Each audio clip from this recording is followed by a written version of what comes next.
What's going on, guys? It's Cimo, and welcome back to yet another live duel commentary. So on the left, we have Salamangreat going up against Pure Thunder Dragon on the right. Both of these decks still primed and ready for the October 2019 format, post-ban list. Neither of these decks suffered a hit, and I think both of these decks are still going to be seen in mass at all the top tiers of competitive play. So Thunder Dragon's going to be going first. We're kicking things off with a gold sarcophagus, that one of, always nice to see those. And when it comes to Thunder Dragon, it's pretty nice because you're able to establish something like Colossus, maybe in addition to a Titan, and kind of not fully overcommit your board into Nibiru. Hopefully that we're going to see, we're not going to see that in this game, but we're going to kick things off by banishing a copy of Roar with the sarcophagus, and that's going to trigger its ability on being banished to special summon a Thunder Dragon Dark from the deck. Now, if I had to guess, that Roar is probably not going to stay banished very long. We're going to probably see some recursion plays with Thunder's ability just to be able to churn through resources rather efficiently.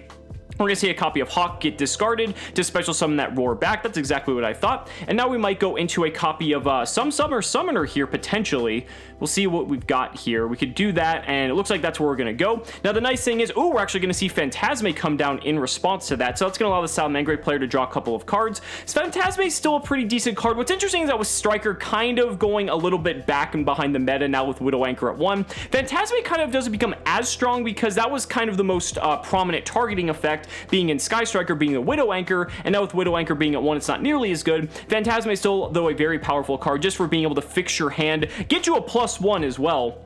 And now we're also going to see the Thunder Dragon player trigger his copy of Dark to add a Thunder Dragon fusion to his hand. So he has discarded Hawk, so he is able to go ahead and summon out a Colossus if he so wishes. He could just also Thunder Dragon fusion here as well for a Titan, and we're going to see if he does that. So we are going to see him shuffle back all 3 of his Thunder Dragons to be able to recycle the resources, get the Colossus, or excuse me, the Titan out. He's going to tribute off the Summoner for a copy of Colossus, and he's just going to set a card and pass. So that was a pretty decent turn 1, I would say, a nice setup. And we're going to see what the Salamangreat player has here for a follow. But oh, there's the Nibiru! Yes, it looks like the Thunder player did summon 5 times, and this could be an absolute blowout here. So that's so unfortunate for the Thunder player. This is one of those things that if you're playing a deck like Thunder or even Salamangreat, your turn 1 is especially susceptible to Nibiru, and this is one of those instances that having the Nibiru paid off. He might have actually drawn it off the Phantasme because it looked like he had it on the far right of his hand. Not 100% sure, but if he did, this could be a blowout. One of the things to look out for, especially if you're playing against Salamangreat main decking Nibiru, is that Salamangreat has actually been main decking enemy controller as well, and I believe I see a copy in the Salamangreat player's hand, as a matter of fact. Yes, I do. And what's scary about that is with enemy controller, you can take control of the Nibiru token and you can just get smacked with it, and that's just going to basically just win you the game right there. Salamangreat is currently the only deck main decking enemy controller at the time of recording this video, and it's very scary because just being able to get smacked by the Nibiru token, because that Nibiru token ate up a Phantasme, a Titan, as well as a Colossus, so that's what, 32 plus 26 plus 24. That token is well over 7,000 at the very least, maybe even 8,000, but in tandem with the Nibiru being on the Salamangreat player's field as well, I mean, that's just going to be game over. So now at this point, all the Salamangreat player has to do is just maybe bait out that one back row that the Thunder player has, which is super easy with something like Nightmare Phoenix, and then you can just econ, take the token, and then just switch it to attack and go for game without overcommitting to your summons, so you don't get Nibiru'd back. Nibiru is currently being played in the main deck of not just Salamangreat, but a lot of different decks, and you definitely need to be careful if you're playing at especially higher tiers of competitive play, because if you're not playing around Nibiru, it is just going to absolutely eat you alive.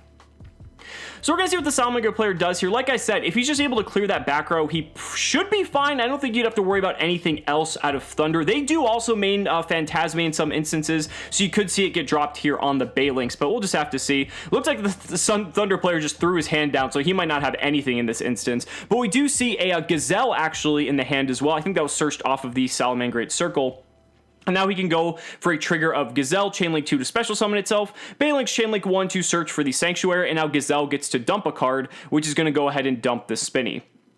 So at this point, he has only summoned, I believe, this is his 4th summon. So again, just be mindful and just keep in your head how many times players are summoning, because you can just see how powerful of a card Nibiru is in these instances. So we're actually going to see a Link summon, it looks like here, because he's banishing the Spinny, no overlay, and this is where the Phoenix comes down. So that would be the 5th summon. So if the Thunder player did have a Nibiru of his own, that could be absolutely devastating. Oh, but he hits a Scythe. Okay, again, I don't think that matters in this particular particular instance since he can just still econ the Nibiru token. However, Scythe is still very nice. I mean, being able to just freeze the Salamangreat player from being able to use the the extra deck is really good. There's not really a whole lot they can do in that instance, and obviously you don't want to draw the Scythe if you're the Thunder player, but having it get hit's kind of nice. If the if the Salamangreat player didn't have enemy controller in this instance, he might have actually survived the turn, but yeah, I think that's going to do it, and the Thunder player is just going to go ahead and scoop it up, and we're going to go straight into game 2. So Nibiru took game 1 realistically. It didn't even have to be in Salamangreat, but enemy controller also aiding there as well. So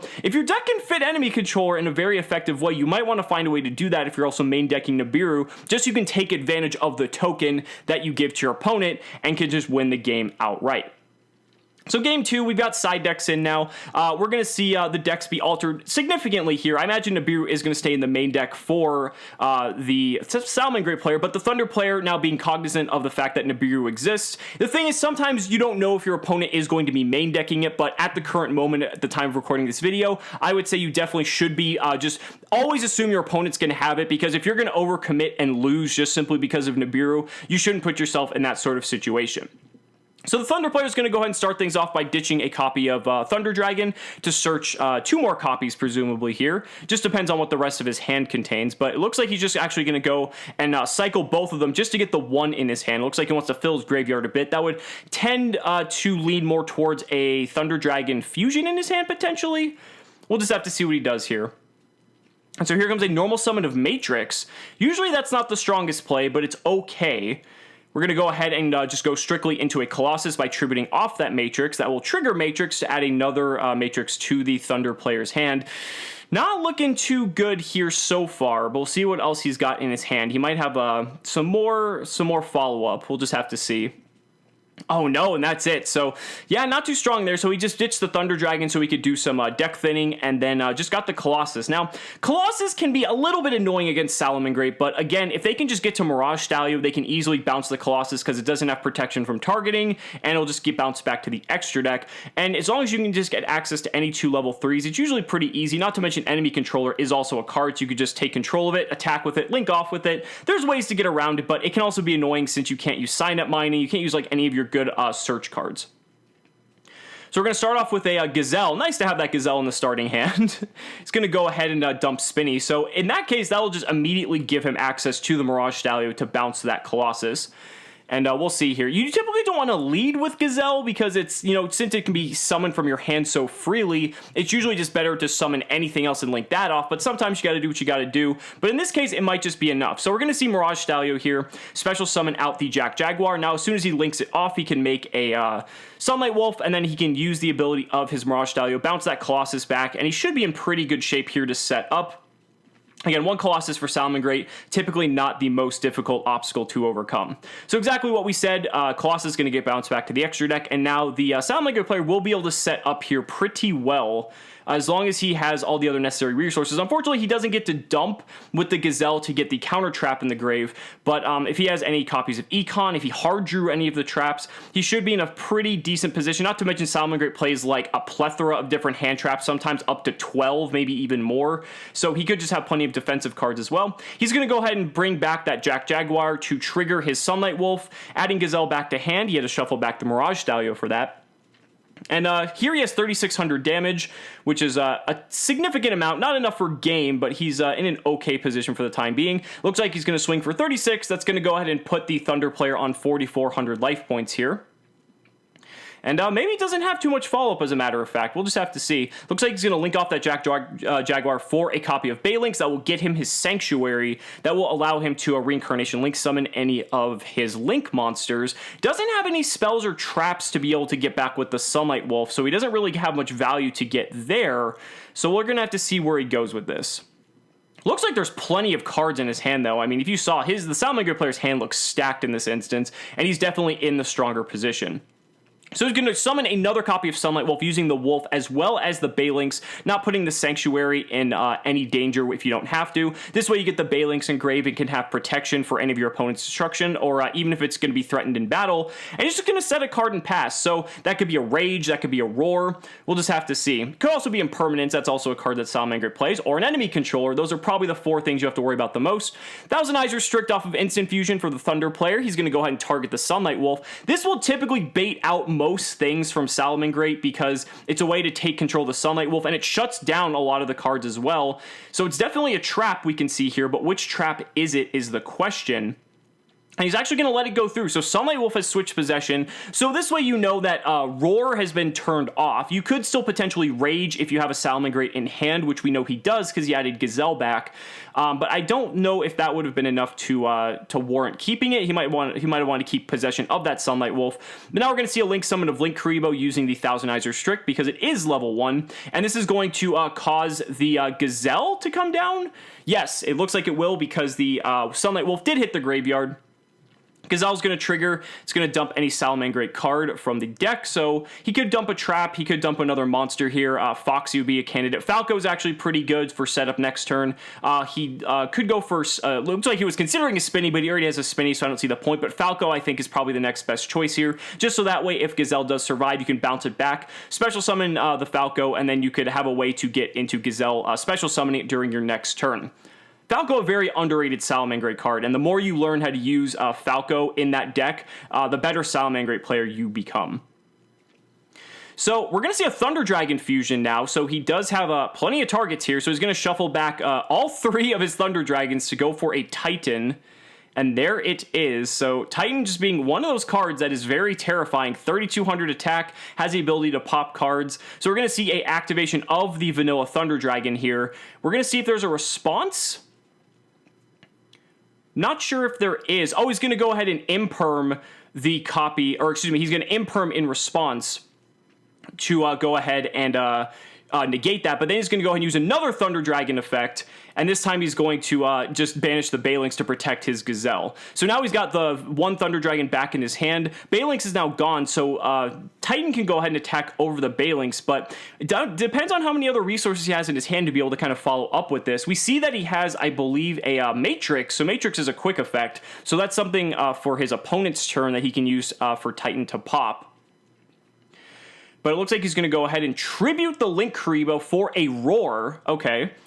The Roar is a level 6, and it's 2400 attack, so he's going to attack over Gazelle.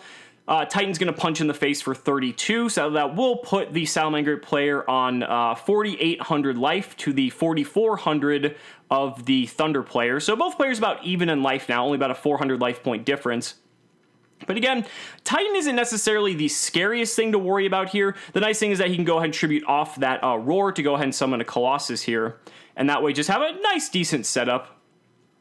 Plus, he has the Matrix in hand to be able to discard, to be able to use Titan on the Salamangreat player's turn. So this is okay. Obviously, in a simplified game state, this is incredible. However, the Salamangreat player has a lot of cards in his hand. I believe he has like 5 or 6. So it may not be as threatening as it seems. The less resources both players would have, or I guess in this case the Salamangreat player would have, this setup would be a lot more terrifying.